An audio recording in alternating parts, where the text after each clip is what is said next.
வாங்க நம்ம இன்னைக்கு மதுரையும் சீரக சம்பா மட்டன் பிரியாணி எப்படி செய்யலாம்னு பார்க்கலாம். நான் இன்னைக்கு 1/2 கிலோ மட்டன் எடுத்திருக்கேன். அதுக்கு ரெண்டு முதல்ல தேவையான மசாலா பொருட்களை பார்த்துடலாம். முதல்ல அரைக்கிறதுக்கு தேவையான மசாலா பொருட்கள் பட்டை, கிராம்பு, சோம்பு, கசகசா, முந்திரி எடுத்திருக்கேன். வெங்காயம், பூண்டு, பச்சை மிளகா, புதினா, மல்லி எல்லாம் எடுத்திருக்கேன் அரைக்கிறதுக்கு. இது தாளிக்கிறதுக்கு தேவையான பொருட்கள். அதே வெங்காயம், பச்சை மிளகாய் எல்லாம் அரைக்கிறதுக்கு பாதி, நறுக்கி தாளிக்கிறதுக்கு பாதி எல்லாம் எடுத்து வச்சிருக்கேன். அதுக்கடுத்து நம்ம அதை அரைச்சி எடுத்து வச்சுக்கிடுவோம். அரிசி இந்த கிளாஸ்ல 2.5 கிளாஸ் எடுத்து வச்சிருக்கேன். மட்டன் வேக வச்சு ஒரு 2 விசில் வேக வச்சு எடுத்து வச்சிருக்கேன். இன்னும் சில சமயம் நமக்கு அரிசி வேகும்போது மட்டன் வேகாமல் போயிடும், அதனால கொஞ்சம் 2 விசில் எடுத்து வச்சிருக்கேன். தேங்காய் பால் எடுத்து வச்சிருக்கேன். இப்போ நம்ம ஸ்டவ்வில் இந்த பாத்திரம் பிரியாணி சட்டியை வச்சுக்கிடுவோம். வச்சுட்டு நமக்கு தேவையான அளவு எண்ணெய், நான் இன்னைக்கு கடலை எண்ணெய் போட்டிருக்கேன். அதோட நெய் 50 கிராமுக்கு மேலே இப்போ தாளிக்கிறதுக்கு ஊற்றிருக்கேன். கடைசியாக கொஞ்சம் அரிசி பண்ணிட்டுக்கிறோம். போட்டுட்டு தாளிக்கிற ஜாமான் அப்புறம் போட்டுருவோம். ஒன்றுனா பட்டை, கிராம்பு, சோம்பு, மசாலா பொருட்களை போட்டு அதுக்கு வெங்காயம், நறுக்கின வெங்காயம், பச்சை மிளகா, புதினா, கொத்தமல்லி எல்லாத்தையும் போட்டுறோம். போட்டுட்டு மிளகாத்தூள், மல்லித்தூள், மிளகாத்தூள் நம்ம 2.5 ஸ்பூன், மல்லித்தூள் 2 ஒரு சம அளவு போட்டுக்கலாம்.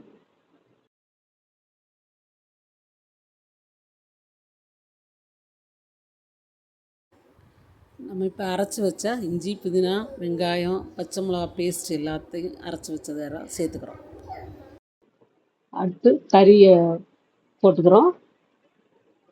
கறியை போட்டு கிண்டி விட்டுட்டு மூடி போட்டு ஒரு 5 நிமிஷம் சிம்மிலேயே வச்சுக்கலாம்.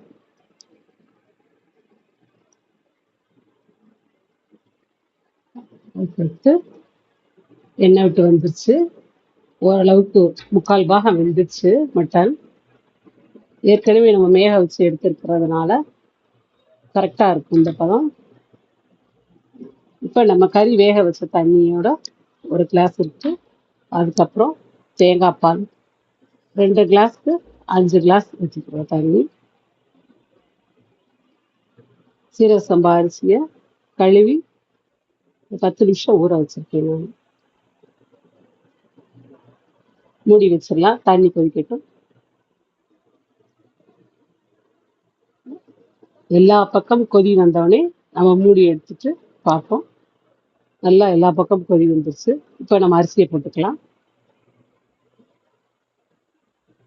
அரிசியை போட்டுட்டா எல்லா பக்கம் ஒன்று சொன்ன மாதிரி கிளறி விட்டுட்டு மூடி போட்டு கொஞ்சம் மீடியம் ஃப்ளேமில் வைப்போம்.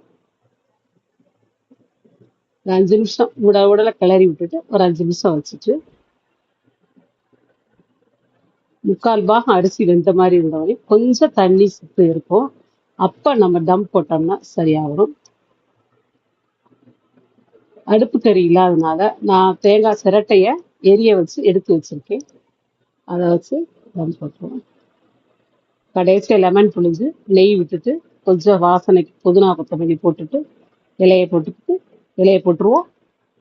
அதுக்கு மேலே ஒரு பிளேட்டில் எரிய வச்ச தேங்காய் சிரட்டையை போட்டுருக்கேன். மூடி போட்டு அடுப்பு நல்லா சிம்மில் போட்டுருவோம். சிம்மில் வச்சு 5 நிமிஷம் கழித்து அடுப்பை ஆஃப் பண்ணிவிட்டு அதுக்கப்புறம் ஒரு 5 நிமிஷம் கழித்து எடுத்தோம்னா கரெக்டாக இருக்கும் நமக்கு. வாங்க எடுத்து பார்க்கலாம். இப்போ பாருங்க, பிரியாணி நல்லா பளபளன்னு உதிரி உதிரியாக நல்லா வந்திருக்கும். இதே மாதிரி நீங்களும் செஞ்சு பார்த்து சாப்பிட்டு பார்த்து கமெண்ட் பண்ணுங்க எப்படி இருக்குன்னு. இதுவரைக்கும் எங்கள் சேனலுக்கு சப்போர்ட் பண்ண அனைவருக்கும் நன்றி, வணக்கம்.